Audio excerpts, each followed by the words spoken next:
Hoy tengo el privilegio de conversar con Andrés Sánchez López, un líder que encarna la forma de hacer negocios de una manera profundamente humana.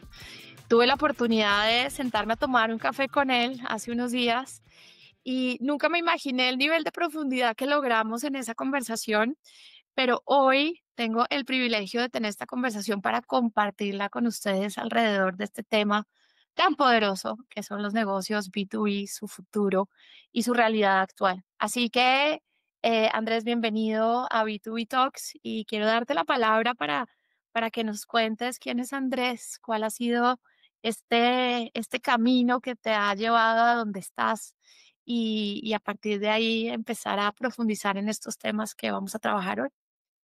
Gracias, Carolina. Un gusto estar contigo. Muchas gracias por la invitación a tu espacio de B2B Talks. Em, yo soy un apasionado de la vida, eh, hijo de Carlos y de Aide, hermano de Paulina y de David, y esposo de Yamile y Susi. Con esto lo que te quiero decir es que para mí lo más importante es la familia, reconocer quiénes somos, de dónde venimos y cuál es nuestra misión en el día a día que nos motiva a estar trabajando por esto que ha sido mi pasión desde que hice conciencia de que quería hacer en la vida, que es el mundo de los negocios, el mundo de las relaciones. eh, y, y bueno, ya son algunos años recorriendo este camino, descubriendo la profundidad que se oculta detrás del arte de construir confianza, el arte de ser leal con tu vocación y de construir relaciones desde la integridad. Gracias por ese resumen ejecutivo y quiero decirles que Andrés lleva muchísimos años trabajando en el sector de tecnologías de información y comunicaciones, telecomunicaciones. Podría decir que es una de las personas que conoce con mucha profundidad lo que ha vivido Colombia en los últimos 20 años en materia de desarrollo tecnológico. Y por supuesto, esta combinación del saber, de la experiencia, con este enfoque tuyo que es muy poderoso alrededor de estos valores, sobre todo el de la familia, es algo que trasciende a la manera en que trabajas seguramente con tus equipos.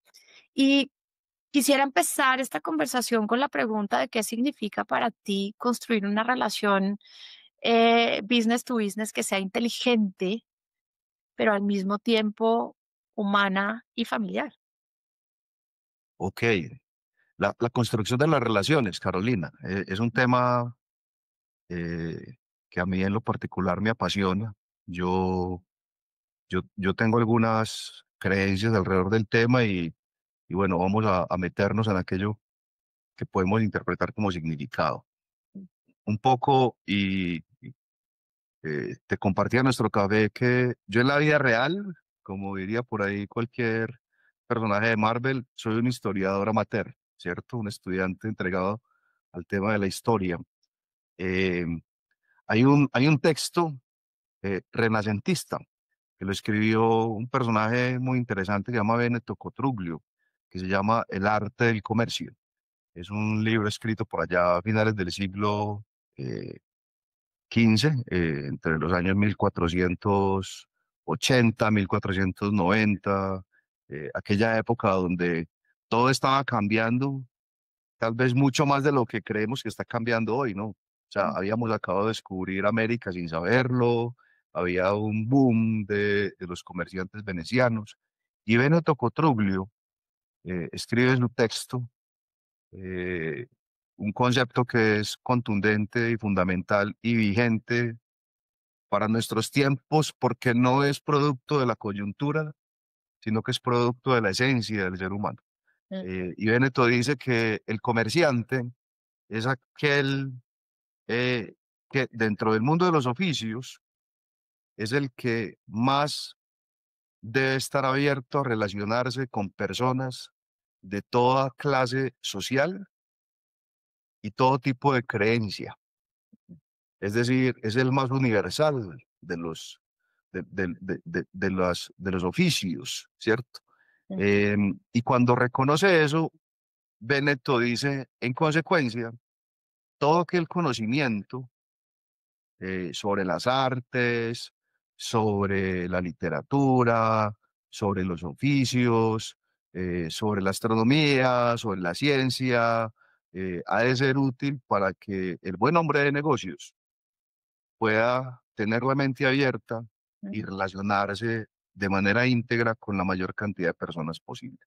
Entonces, cuando tú me preguntas sobre el significado de construir relaciones de confianza, yo automáticamente reflexiono sobre esta, este interés y balance que debe haber entre tener la apertura mental para relacionarte con todo tipo de personas, poder ofrecer lo mejor de ti y poder en un proceso que no es transaccional, sino que es construido paso a paso, mediante muchas interacciones reales, poder construir una relación de confianza que, desde mi experiencia, cuando hay confianza, el resto es un proceso que se surte por añadidura.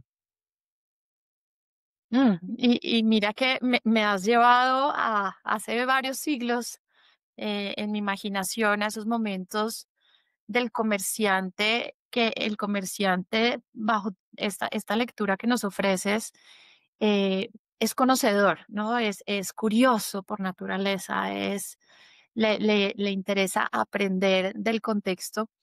Y esto me parece maravilloso porque de alguna manera lo que nos está planteando el futuro en términos de negocios es cómo podemos cultivar esos saberes para seguir no solamente siendo abiertos mentalmente, sino poder seguir conectando con las personas y, por supuesto, hace varios siglos la realidad de la tecnología no era la misma, pero sí había una transformación bastante profunda.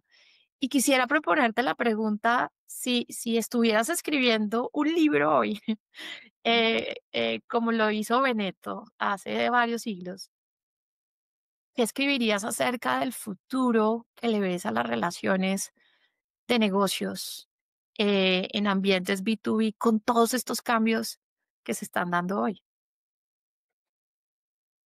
Siempre es fascinante tratar de especular sobre el futuro, Sí. ¿cierto? Eh, y bueno, cuando hemos un poco vivido y hecho conciencia de lo que ha pasado en el tiempo, uno sí se puede aventurar con entusiasmo incluso.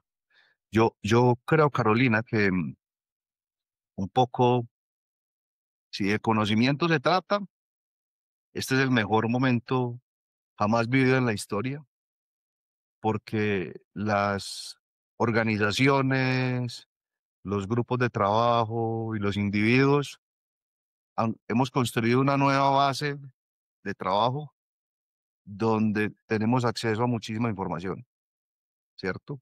Entonces es posible establecer esas relaciones y construir la confianza, ahorrándote un montón de tiempo en términos de cuál es la información que debo tener para poder tener un relacionamiento honesto con tu partner de negocios, con tu cliente, con tu aliado, cualquiera que sea la etiqueta fancy que le quieras poner, pero al final del día es tu contraparte, ¿no? Porque es con quien vas a establecer una relación bilateral de entrega de servicios, de bienes, de beneficios, etcétera. Entonces, primero, hay una nueva plataforma de información. Hoy lo llamamos IA, pero probablemente, como el mundo de la tecnología, no nos aguantamos más de 2 años con la misma etiqueta. Entonces, seguramente en el 2030 estaremos hablando de la IA aumentada o de la IA Plus o cualquier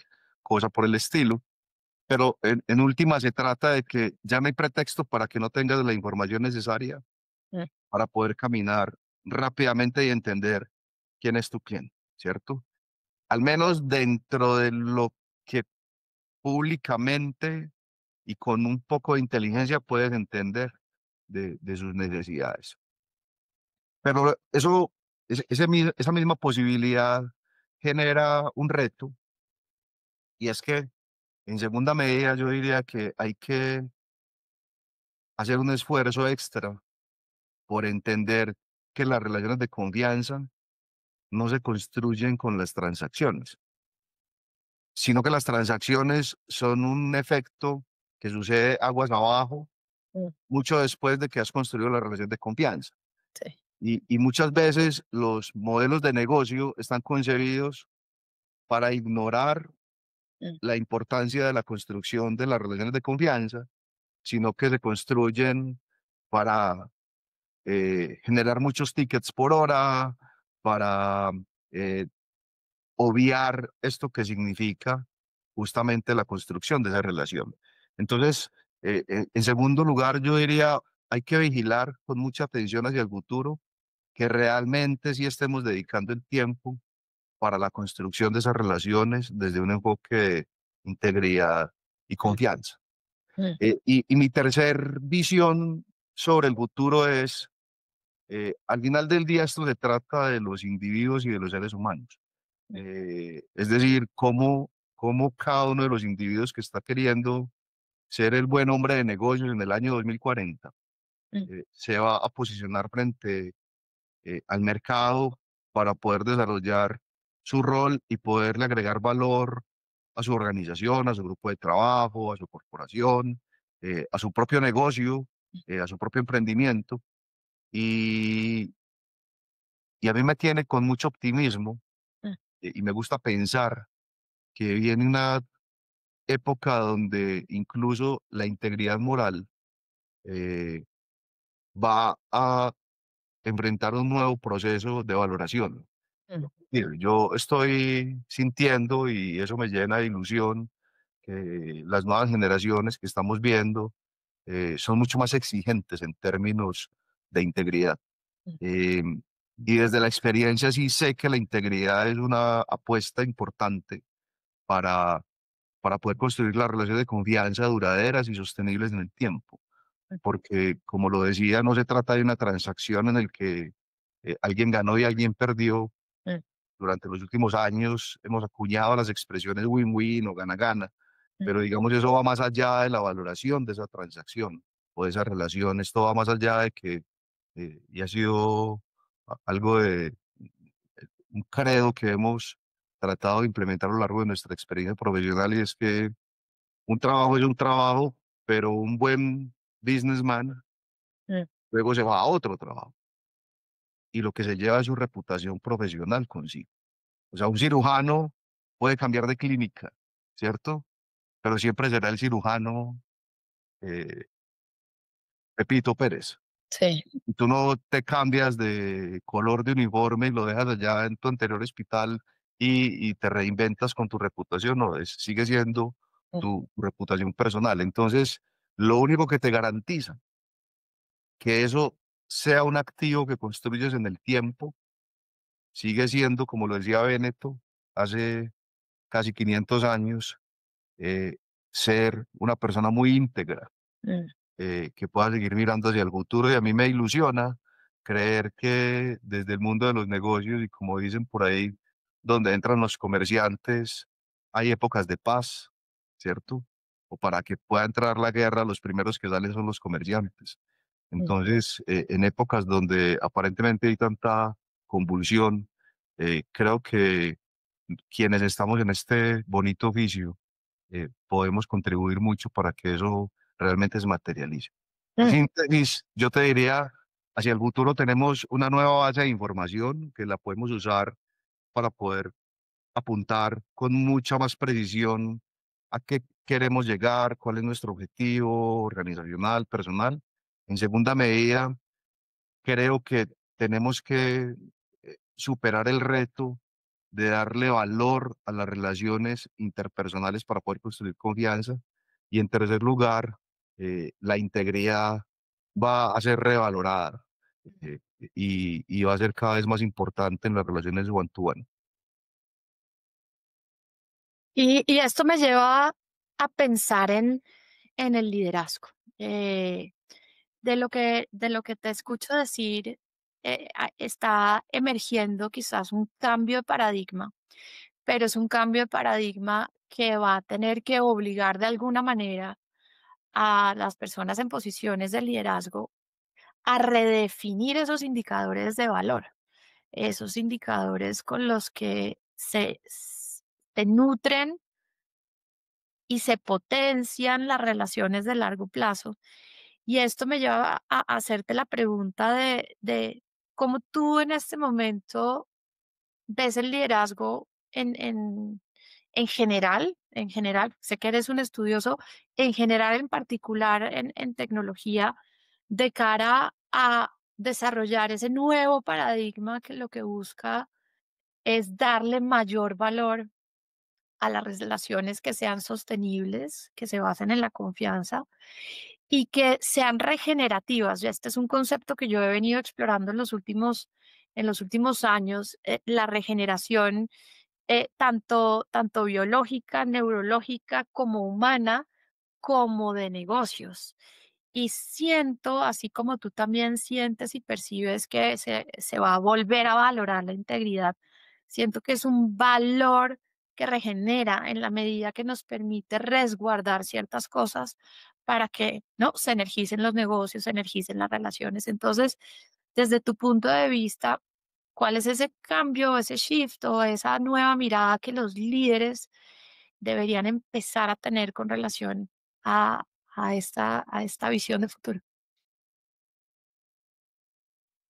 Creo que el reto no se trata tanto de que sea nuevo, Mm, sino que es el mismo reto desde el punto de vista de liderazgo, pero con nuevos actores y mm, con nuevas realidades. Entonces, ¿a qué me refiero? Y voy a elaborar un poco. O sea, siempre hemos dicho, y te puedes devolver a los jesuitas, te puedes devolver a los filósofos griegos, puedes hablar de los líderes referentes que hemos enaltecido pues en esta industria de tecnología en los últimos años, pues desde Steve Jobs hasta Satya Nadella, y encontrar los liderazgos tóxicos o los liderazgos inspiradores, eh, y vigilar, digamos, el patrón o el arquetipo de comportamiento de quienes salen en los titulares todos los días. Me refiero a Elon Musk, en fin. Eh, pero hay que cuidar, hay que cuidarse de eso, hay que cuidarse, mm, como decían los filósofos, de deslumbrarse de esos fenómenos que son únicos, pero que están lejos de ser el patrón real con el que te encuentras todos los días, ¿cierto? Porque son, claro, son fuerzas impulsoras, pero tu realidad está en tu perímetro inmediato.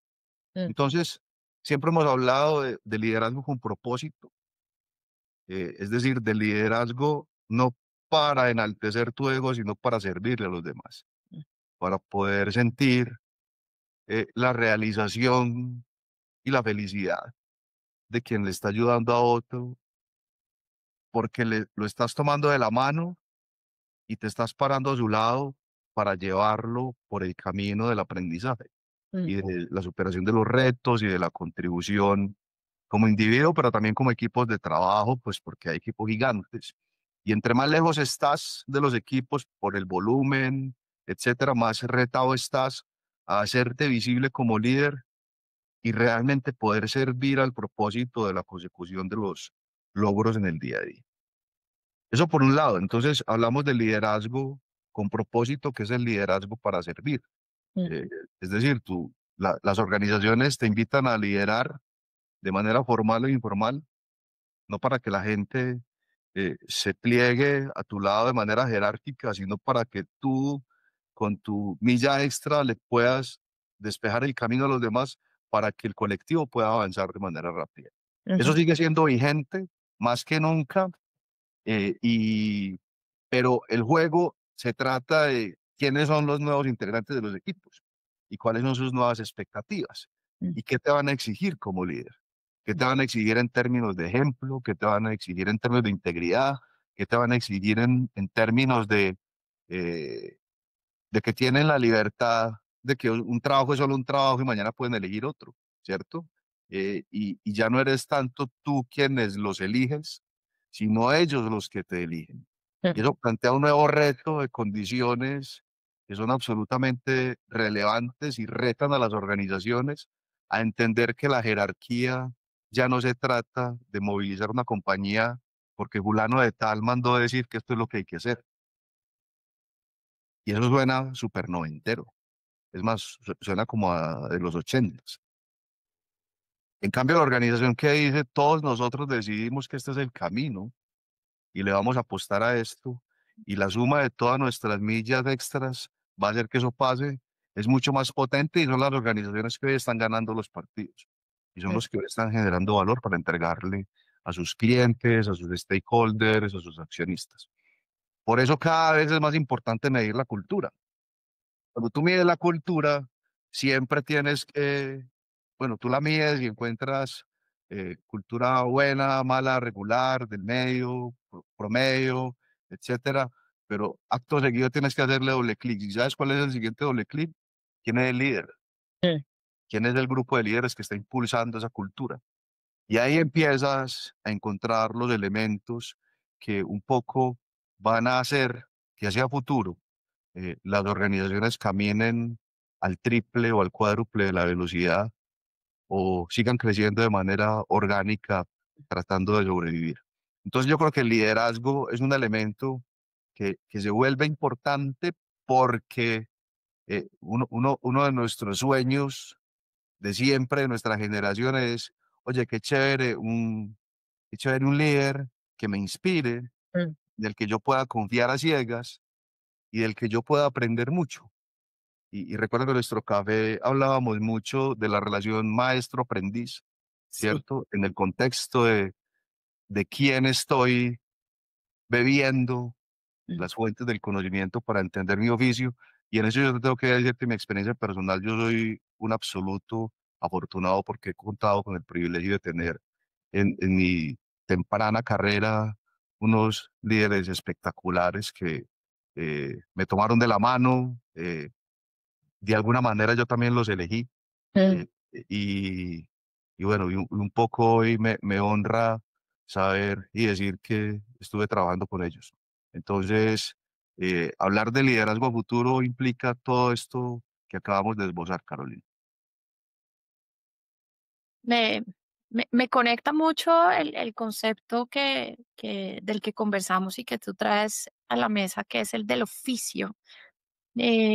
Muchas veces definimos lo que hacemos desde el trabajo y yo siento que hay un tema de vocación en el oficio que no necesariamente es tan aparente en el trabajo.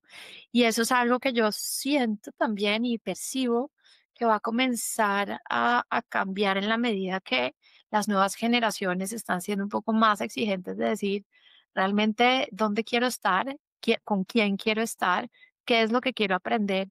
Y obviamente esto nos podría llevar a una conversación profunda acerca del futuro de la educación, pero quisiera regresar al comerciante, a la persona que construye las relaciones, y quisiera también preguntarte cuáles son quizás esas tres cualidades, un poco para las personas que nos oyen, que están pensando en avanzar en su carrera, que están pensando en cambiar de trabajo, que están pensando en encontrar un líder que los acompaña a crecer.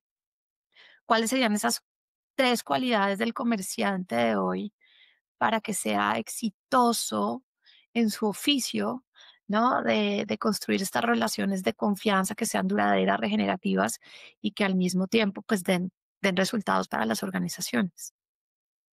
Qué buena pregunta. Sí, siempre es muy útil categorizar en tres partes porque ayuda mucho como a tener ahí un faro. Em, Mira, yo sin lugar a dudas, la primera que te pondría sobre la mesa es lealtad con tu vocación, Mm, ¿cierto? Em, y cuando hablo de vocación es entender como muchos que nos dedicamos al tema de los negocios, de ser buenos hombres de negocios, de ser comerciantes, reconocimos desde una edad muy temprana y entendimos que nos encantaba relacionarnos con todo tipo de personas mm, y que nos emocionaba saber que le estábamos sirviendo a otro a través de un negocio, de una venta, de una transacción. em, Indistintamente de tu profesión de pregrado o de tus estudios. mm, Porque en el mundo comercial pues encontramos personas de todos los tipos de formación, pero que finalmente tienen el ADN de ser una persona que está muy enfocada en las relaciones, ¿cierto? Y que le gusta la competencia y que le gusta sentir que está ganando y que todos los días tiene una meta puesta en la cabeza y que trabaja por ella y que le hace y que gusta de hacer parte de organizaciones o crearlas para movilizarlas y resolver temas. Y eso es una vocación, mm, ¿cierto?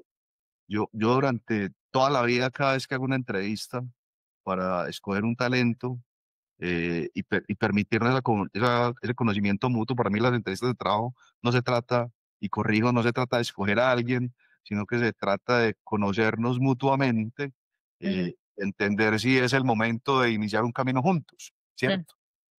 Y siempre le pregunto, una de las pocas preguntas que hago, porque mi método siempre es, haz tú las preguntas, mm, entrevístame a ver si somos la compañía y el equipo de trabajo con el que tú quisieras trabajar. mm, Que además de la manera en cómo haces las preguntas, entiendes mucho de cómo es la estructura mental del otro. Em, pero siempre pregunto, dime el momento en el que tú tuviste la epifanía de entender que te ibas a dedicar a hacer un comercial.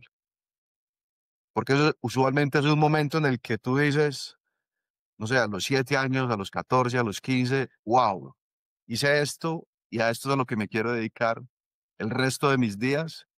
No importa dónde, no importa con quién, no importa con qué servicio, pero eso es lo que yo quiero hacer. Cuando tú tienes esa vocación detectada, tienes ya gran parte de tu vida resuelta, ¿cierto? Pero luego tienes que ser leal con eso, que si la vocación la entendemos como un talento, el talento tiene que ser cultivado. O sea, si la vida te dio oído de músico y voz de tenor, pues tienes que ensayar todos los días, ¿cierto? Y tienes que ir a la escuela y tienes que perfeccionarte y tienes que cantar con otros y demás. Entonces, la lealtad con el talento es una cualidad que yo considero vital. mm, Lo segundo, ya lo hablamos un poco, es la integridad. O sea, cultivarse a sí mismo para entender lo correcto, hasta dónde están los límites marcados, dónde estás contribuyendo a algo que cumpla la prueba cuádruple, como dicen los rotarios, de que sea bueno para todos, que contribuya de manera positiva a las relaciones, que sea bueno para ti, etcétera. Es muy importante porque si tú cuidas eso, puedes perder el partido de hoy, pero puedes ganar el mm, campeonato de la vida, ¿cierto? Y a veces hay que entregar ciertas posiciones y pararse de la mesa y decir, sabes que esto tal vez lo tengas que hacer con otro porque conmigo no lo vas a hacer, mm, ¿cierto? Y eso significa ni mucho menos estar en una posición de superioridad moral, sino que se trata de entender bien cuál es el ciclo de abundancia de la vida, cuáles son las relaciones que son sostenibles y durables en el tiempo, y que el día de mañana tú vas a estar como como el cirujano aquel en otro quirófano, mm, ¿cierto? Y, y eso, y de que te elijan, va a depender las acciones que estás ejecutando. Y mm, la tercera cualidad, Carolina, dentro del contexto del oficio, y para mí es la disciplina. O sea, hay que levantarse todos los días, perfeccionarlo, seguir empujando los bordes que hoy te limitan, entender todo aquello que te incomoda y profundizar por qué es que te incomoda, entender y aprender de todas las batallas perdidas, porque estar en el oficio significa que todos los días puedes perder una batalla, ¿cierto? Puedes perder un negocio, puedes perder el tiempo de avanzar en un paso que querías dar, y entender qué es lo que estás aprendiendo. Y eso solo se hace con disciplina. Mm. Ahorita que hablas del oficio, desde hace unos años, y no sé, de una manera muy orgánica, eh, cuando tú te saludas con alguien que estás hablando por teléfono, bueno, ¿y qué has hecho? Pues la mayoría de nosotros decimos, no, pues aquí trabajando, hermano, dándole, ¿cierto? Yo hace unos años empecé a responder de manera espontánea, no, pues aquí dedicado al oficio. Y todo el mundo dice, pero ¿cómo así que el oficio? ¿Y no fue tu empleado? ¿Qué? Y yo, no, pues que el oficio es lo que hacemos todos, estamos trabajando, ¿no? Estoy dedicado aquí al oficio, a hablar contigo, a la construcción de este acuerdo, de esta oferta, de este contrato, etcétera. Ese es nuestro oficio, ¿verdad? Em, y creo que se trata mucho de, para redondear, tu lealtad con tu talento, con tu vocación, la integridad y la disciplina.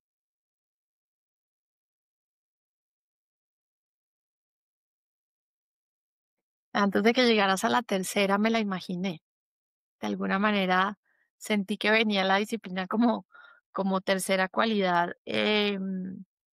Y mira que, y antes de pasar a la última pregunta que te quiero hacer, hay un tema con la disciplina que en lo personal siempre me ha generado algo de dificultad, porque a veces crecemos en entornos donde la disciplina es algo que se siente muy pesado, generamos una resistencia a la disciplina.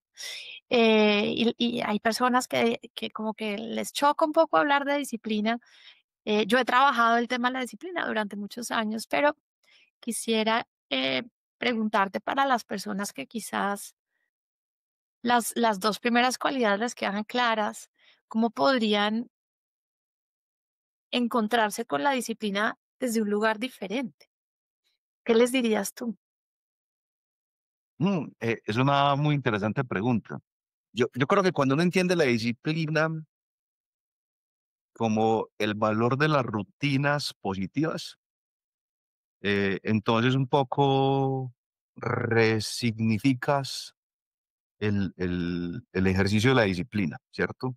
Y puede ser un tema que algunos dirán es solamente semántico, pero es que las palabras son muy importantes, ¿cierto? Y si a ti te enseñaron en un contexto que la disciplina es algo, eh, qué sé yo, exagerando, que puede más la inteligencia que la disciplina, porque la disciplina es de brutos y etcétera, y hacer lo mismo todos los días no tiene sentido. eh, es posible que esa persona haya quedado con un rayón, como decimos, de que la disciplina es algo que no es tan chévere, ¿cierto? Que no hay como levantarse todos los días a inventarse una nueva rutina, Mm, ¿cierto? Y yo diría, oye, cuidado porque los seres humanos, en el fondo, Homo sapiens, en su libretica de instrucciones, tenemos el tema de las rutinas. No es gratis que digamos que los seres humanos somos animales de costumbres, mm, ¿cierto? Entonces es un poco alinear la posibilidad de que tengamos una rutina que puede ser simple, no tiene que ser muy sofisticada ni muy exigente, eh, y que tú la vas construyendo de manera incremental a lo largo de tu vida profesional, ¿cierto? mm, Pero tiene mucho que ver también con el orden. Entonces, mm, para tú poder aprovechar el tiempo, que es lo único que no regresa, lo único que no puedes reconstruir, ¿cierto? Lo único que no puedes recuperar. Y si te conectas con ese concepto de tiempo y quieres lograr tus objetivos, pues el secreto para todos los que vayan a escuchar este podcast es, se trata de la rutina. Y una rutina simple, en el largo plazo, le gana a cualquier inteligente, a cualquier brillante, porque pues las ideas, bancos de ideas hay por todo lado, pero la manera de materializar las ideas tiene todo que ver con la disciplina, o si queremos llamarlo, es con la capacidad de meter en una rutina la construcción de ese plan que nos va a llevar a la consecución de ese objetivo, de ese sueño, de esa meta. Entonces yo creo que una rutina es algo simple que todos podemos entender y diseñarla a la medida de nuestras posibilidades, alineada con los objetivos, eh, bien sea de liderazgo, bien sea comerciales, bien sea de cumplimiento de planes de negocios. Creo que la mejor herramienta que tenemos como capacidad humana y tratar además que los equipos de trabajo caminen con esas rutinas y que sean unas rutinas positivas, incrementales, porque en la medida en que tú vas trabajando, pues esa es la única manera que desde mi experiencia yo puedo decir, puedes construir valor en el largo plazo. Cuando uno dice, oye, vamos a hacer esta tarea y nos va a tomar 2 meses hacerla, el día uno pareciera ser que te vas a tomar muchísimo tiempo y alguien diría, no, pero es que yo lo quiero ya, ¿cierto? Pero tú cierras los ojos, te metes en la rutina y cuando menos piensas ya pasaron los 2 meses. Mm. Y si hiciste la construcción con tu rutina, tienes una alta probabilidad de que al cabo de los 2 meses tengas el resultado del objetivo que te pusiste. Eh, Más allá de que te desveles 48 horas continuas tratando de construir lo que otro construyó durante esos 2 meses seguidos. Entonces, un poco para responder tu pregunta de manera puntual, yo diría, disciplina no es más que una rutina hecha con cariño, con dedicación, con amor, y no se trata de hacerse matar, y no se trata de aquello del no pain, no gain de los gimnasios, no, se trata de ser consistente, repetitivo, dedicarse al oficio. Gracias, gracias por eso. Y ya para cerrar, quisiera preguntarte en el momento en el que estamos, quizás como humanidad, quizás como negocio, ¿qué necesitamos dejar ir y qué necesitamos dejar llegar? Mm, esa es profunda, Carolina. Yo, yo, yo me atrevo a decir eh, que se trata mucho de dejar ir aquellos elementos que tienen que ver con el ego, Mm, ¿cierto? Yo creo que el ego nos traiciona todo el tiempo y es el principal rival que tenemos. Eh, es el que nos obliga a compararnos con los demás en lugar de compararme conmigo mismo. Es el que nos obliga a poner las, las causas de lo que no está muy bien siempre en la cancha del otro y no en la cancha propia. mm, Y creo que cuando uno asume con responsabilidad que cualquier situación que esté en tu perímetro y que esté necesitando atención porque tal vez no está tan bien o es una potencial crisis, si está en tu perímetro, tú tienes que ver con eso. Y ganarle esa conversación al ego no es fácil, eh, pero creo que el proceso evolutivo del individuo empieza por ahí, empieza por dejar, por disminuir el ego. Yo no sé si uno lo puede dejar ir. No, no creo, yo creo que eso también lo tenemos en las instrucciones de Homo sapiens, mm, pero sí creo, y tiene también funciones positivas además de de identidad propia como individuo, pero si lo disminuimos y lo disminuimos, creo que cada vez que disminuimos ganamos un montón en otro lado y ganamos un montón en aquello que tenemos que abrazar para mm, responder a tu pregunta. Y yo creo que eso que tenemos que abrazar es conectarnos con los demás, o sea, entender que aquellos que están en tu perímetro, porque tu situación de vida te ha rodeado de gente, son personas a las que tú genuinamente les puedes servir. mm, Eh, eh, Indistintamente que tengas una relación de colegaje, que sea una relación de jerarquía en el que tú tengas una posición de liderazgo frente a esa persona, o indistintamente que sea una persona a la cual tú le reportas. mm, Hablando de organizaciones, o indistintamente si es tu socio, si es tu partner o si es tu cliente. Si está en tu perímetro, eso tiene una razón y tiene mucho que ver con el servicio. Entonces eso hay que abrazarlo y hay que entender cómo le puede servir al otro. mm, Y creo que eso hace que eh, un poco hagamos un detox del mindset que tenemos en este momento, mm, de que como que el mundo está a punto de acabarse hoy a las 9 de la mañana, o sea, porque alguien va a oprimir el botón rojo. Tú y yo mm, pertenecemos a una generación donde todo el rock de los 80s y los 90s hablaba de que alguien iba a presionar un botón rojo y hay canciones como The Final Countdown, etcétera, y Winds of Change, y pensábamos que íbamos a vivir de adultos en un mundo pacífico y esto un poco nos tiene medio crisis porque no ha salido muy bien según los titulares, Mm, pero cuando nos vamos al terreno vemos un montón de cosas maravillosas mm, que están pasando y que son mucho mejores que antes. Entonces yo creo que también se trata de gestionar mucho tus pensamientos mm. que eliges consumir como información y hacerte más consciente de lo que te rodea. Muy bien. Pues gracias, gracias por este rato, gracias por esta conversación, gracias por esta inspiración. ¿Y alguna pregunta que de repente quisieras dejarle a nuestro próximo invitada o invitado? No, Carolina, primero de todo, muchas gracias a ti por invitarnos. Yo vengo acá y cuando digo invitarnos porque yo no soy yo soy mi familia, o sea, mis padres, y soy simplemente un punto discreto que cuenta una historia alrededor de unos años de experiencia y de compromiso con las cosas que nos gustan. Entonces, es un gusto estar en tu espacio. Muchas gracias por considerarnos. Y siempre ha sido maravilloso hablar contigo y compartir en nuestras tertulias a lo largo de este tiempo que nos conocemos. Yo le dejaría al siguiente invitado la pregunta, ¿cuál es tu oficio? ¿A qué- Fantástico. Muy ¿Cuál es bien, tu, realmente cuál es tu oficio? ¿Vale? maravilloso. Muy bien. Pues muchas gracias, Andrés, y hasta la próxima. Hasta la próxima, Carolina. Un abrazo, saludos a todos. Cuídense mucho.